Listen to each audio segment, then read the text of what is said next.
sekalian, telah pun tiba yang berbahagia Datuk Muhammad Johari Muhammad Ayub, Presiden FMI Barisan Ahli Jawatan Kuasa Eksekutif FM bersama tetamu. Pernyataan mengejutkan pelatih timnas Malaysia, gejolak di balik kemenangan 4-0.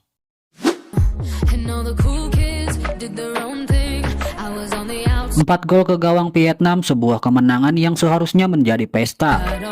Tapi malam itu bukan hanya skor yang mengguncang Malaysia. Kata-kata pelatih Peter Kalamovski meledak seperti petir di langit yang tadinya penuh pujian. Jika kita kalah malam ini, mereka akan mengejar TMJ. Mereka akan mengejar saya, akan menyebut saya pelatih buruk. Kalimat itu keluar begitu saja dari mulut sang pelatih, seperti jeritan seseorang yang telah lama menahan tekanan. Tapi bukan itu yang paling menghebohkan. Dia menyambut satu hal yang tabu, pengkhianatan politik dan sabotase internal. Sekilas kemenangan 4-0 atas Vietnam tampak sempurna, tapi rupanya di balik ruang ganti ada bara yang lama tertahan. Bara yang kini mulai memercik keluar, memancing kemarahan, kepanikan, bahkan ketakutan. Presiden FAM Datuk Johari Ayub langsung turun tangan. Dalam nada dingin tapi tegas, ia meminta semua pihak untuk tetap tenang. Namun ketenangan sulit dicari ketika seorang pelatih kepala menuding ada campur tangan politik dalam tubuh tim nasional. Kita perlu tahu apa sebenarnya maksud Kalamovski, kata Johari. Sebuah kalimat sederhana tapi seperti pisau yang menyayat ke dalam. Pernyataan itu hadir bukan di konferensi pers biasa, tapi di momen yang seharusnya jadi puncak kebanggaan. Bayangkan baru saja membawa tim menang besar, tapi yang diucap justru keluhan soal pengkhianatan internal. Apa sebenarnya yang terjadi di balik pintu ruang ganti Harimau Malaya? Di Stadion Nasional Bukit Jalil saat ribuan supporter bersorak, sang pelatih justru melempar tudingan yang membuat semua orang terdiam. Masalah internal terus terjadi, tantangan setiap hari. Suara Kalamovski saat itu bukan sekadar emosi. Itu suara seseorang yang tahu bahwa kemenangan malam itu menyelamatkan lebih dari sekadar karirnya, tapi juga reputasi orang-orang di belakangnya. Tuanku Ismail Sultan Ibrahim atau TMJ bukan nama sembarangan dalam sepak bola Malaysia.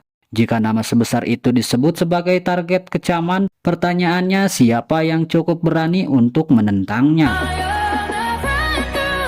Johari mencoba meredam. Ia menegaskan dukungan penuh untuk tim nasional. Kami mendukung Harimau Malaya 100%. Tapi publik tahu ketika klarifikasi harus diminta, itu artinya ada yang tidak beres. FAM pun mendesak agar media tidak mengambil kesimpulan prematur. Tapi bagaimana bisa publik diam ketika seorang pelatih bicara soal pengkhianatan dan tekanan politik? Lebih jauh, Johari mengisyaratkan kemungkinan salah tafsir atau hilangnya konteks dalam penerjemah. Namun masalahnya bukan hanya pada kata-kata, tapi pada isi hati yang terungkap di saat yang tak terduga. Kalamovski tidak menyebut nama, tapi ia memberi gambaran jelas tentang atmosfer penuh tekanan. Dalam satu malam, ia berhasil membuka mata semua orang bahwa di balik performa tim nasional ada dinamika yang tidak pernah muncul di permukaan. Bukan hanya publik yang tercengang, bahkan internal FAM pun tampaknya tak siap dengan pernyataan itu. Kemenangan besar ternyata tak cukup untuk menyembunyikan kegelisahan.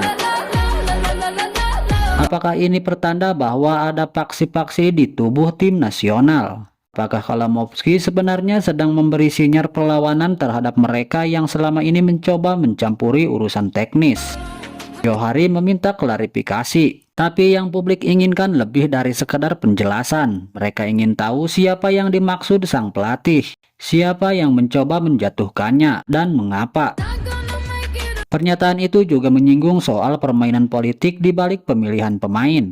Ia mengarahkan sorotan pada isu yang selama ini terus bergema, ketergantungan pada pemain keturunan.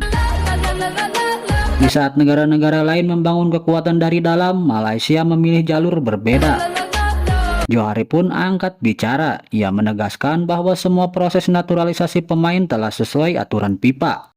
Tapi sekali lagi masalahnya bukan hanya soal legalitas. Ini tentang identitas, tentang kepercayaan publik, tentang rasa memiliki. Ketika pelatih bicara soal tekanan dan sabotase, bukan hanya soal hasil pertandingan. Ini tentang pertempuran yang lebih dalam.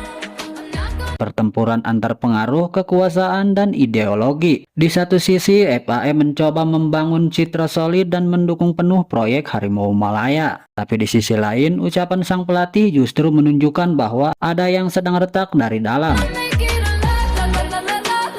Apa yang akan terjadi selanjutnya? Apakah Kalamovski diminta mundur? Atau justru akan mendapat dukungan dari mereka yang ingin perubahan? Yang jelas, ini bukan sekedar polemik biasa. Ini adalah titik kritis ketika kemenangan di atas lapangan tidak cukup menutupi pergolakan di balik layar. Dan publik ini menunggu apakah ini awal dari reformasi di tubuh FAM atau awal dari keruntuhan proyek Harimau Malaya itu sendiri. We've got to find ways to keep building our football and, in the revolution. Yeah.